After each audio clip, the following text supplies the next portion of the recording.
আল্লাহ তাআলা কোরআনে আছে, হাদিসে আছে, প্রত্যেকটা নেকি লেখার সময় রমজানে ফেরেশতা তো আল্লাহকে জিজ্ঞেস করবে, আল্লাহ 70 লিখবো?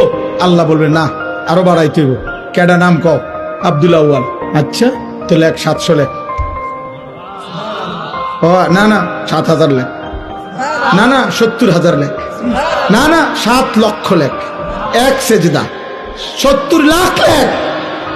কসম আল্লাহর তাফসীর আছে। 7 কোটি লেখো, 70 কোটি লেখো, 70,000 কোটি লেখো।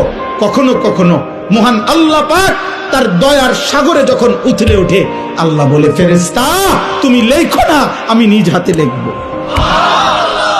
সাআকতুবু সাআকতুবু, আমি লিখুম, আমি। তুই পারতি না ফেরেশতা, তোর কম্পিউটারে দুধ ধরে না, তোমার কলম হইতো না। আমার বান্দার সেজদা এটার নেকি, রোজা এটার নেকি, আমি উঠামো, আমি।